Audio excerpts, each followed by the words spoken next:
Exercise 8.2 question number 4 का बेटा ये फर्स्ट पार्ट जो कहते हैं, क्या कहते हैं, इनका कहना है sine A plus B is equal to sine A plus sine B. क्या ये ठीक है, ट्रू है या फॉल्स है, ये हमें पता लगाना है।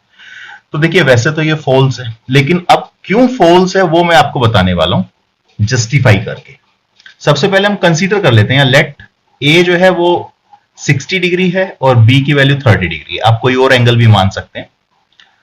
अब ए की वैल्यू 60 और बी की वैल्यू 30, तो आप लेफ्ट हैंड साइड में साइन ए के प्लेस पर 60 और बी के प्लेस पर 30 लिखने वाले हैं। तो साइन 60 प्लस 30 90, ये ब्रैकेट के अंदर दोनों ऐड हो जाएंगे।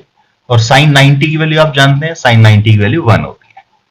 अगर मैं यहां पर राइट हैंड साइड को सोल्व करूं बेटा, तो राइट हैंड साइड आपके पास आएगा sign A plus sine B. अब साइन ए की वैल्यू 60 डिग्री और साइन बी की वैल्यू 30 डिग्री। तो साइन 60 प्लस साइन 30, ये प्लस मत कर दीजिएगा कहीं आप इसको लिख दें साइन 90, ये ऐसे ऐड नहीं हो सकते। यहां पर इनकी वैल्यू पुट करेंगे आप, √3/2 साइन 60 की वैल्यू और साइन 30 की वैल्यू 1/2। अगर मैं इनको सोल्व करना चाहूं तो 2 एलसीएम आएगा, √3 + 1। आप इसको सिंप्लीफाई करके 1 के इक्वल तो नहीं ला सकते, यानी कि आप देख पा रहे हैं left hand side right hand side के इक्वल नहीं है। अगर ये दोनों आपस में इक्वल नहीं है, दैट मींस ये वाली स्टेटमेंट क्या हो गई, फॉल्स। ये हमने इसको जस्टिफाई कर दिया। सेम ऐसे ही आगे चलते हैं इसके सेकंड पार्ट की तरफ। क्या कहते हैं देखिए, ये कहते हैं the value of sine theta increases as theta increases. The value of sine theta increases as theta increases. अब इसका क्या मतलब है, ध्यान से इसको समझते हैं। ये स्टेटमेंट वैसे तो ट्रू है, लेकिन क्यों है ट्रू, ध्यान से देखिएगा। देखिए थीटा की वैल्यू अगर इंक्रीज होती जाए तो ये कहते हैं साइन थीटा की वैल्यू भी इंक्रीज हो जाएगी। मान लीजिए आप कहते हैं थीटा की वैल्यू 0 डिग्री है, तो साइन 0 डिग्री की वैल्यू 0 होती है। अगर आप कहें थीटा की वैल्यू भाई 30 डिग्री है, तो साइन 30 डिग्री, साइन 30, थीटा की जगह आप 30 लिख रहे हैं, साइन 30 की वैल्यू 1/2 होती है। अब आप मान लीजिए आप कहते हैं साइन, ये थीटा की वैल्यू 45 डिग्री है, यानी कि यहां आपके पास क्या आएगा, साइन 45 डिग्री। अब आप देखिए साइन 45 की वैल्यू 1/√2 होती है, ये आप जानते हैं। इसी तरीके से अगर आप थीटा की वैल्यू को 60 मान लें, तो साइन 60 डिग्री की वैल्यू √3/2 होती है।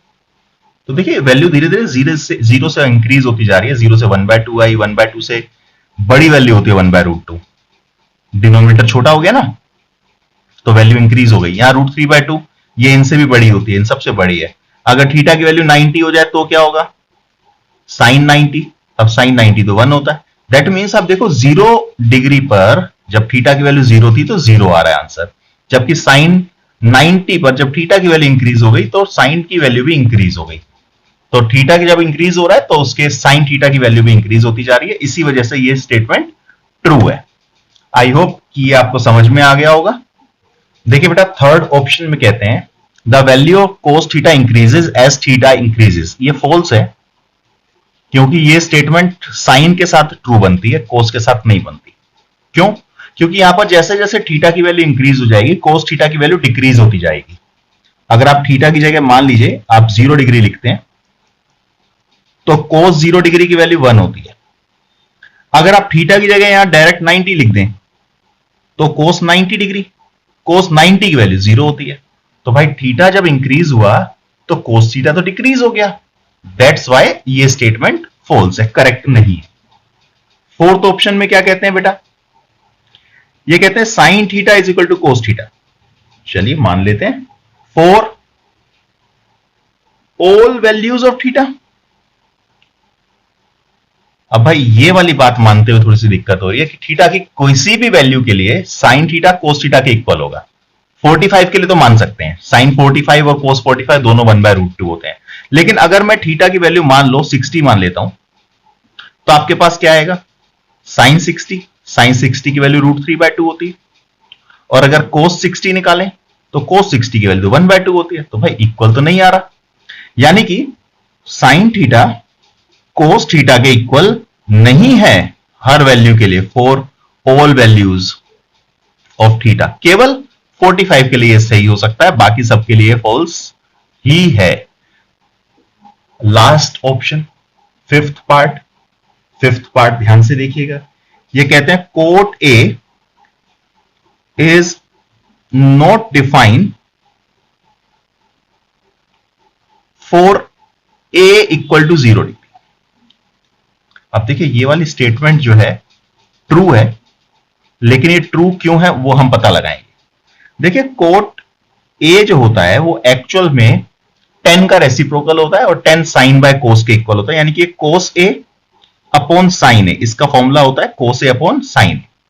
अब ए की वैल्यू यहां क्या दी हुई है 0 डिग्री, तो अगर आप यहां ए के प्लेस पर क्या लिख दें 0 डिग्री, तो आपके पास ऊपर आएगा कोस 0, नीचे साइन 0।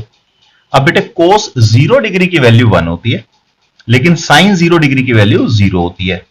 अब 1 अपॉन 0, डिनोमिनेटर में किसी भी टर्म के नीचे 0 अगर आ जाता है तो उसको हम क्या कहते हैं नॉट डिफाइंड।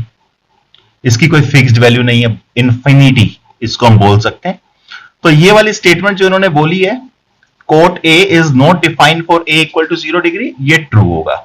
आई होप कि आपको ये तीनों पार्ट भी समझ में आ गए होंगे, इनको भी आप नोट कर लो, इसे नोट कर लीजिए पहले, फिर नेक्स्ट पेज दिखा देता हूं दोबारा से।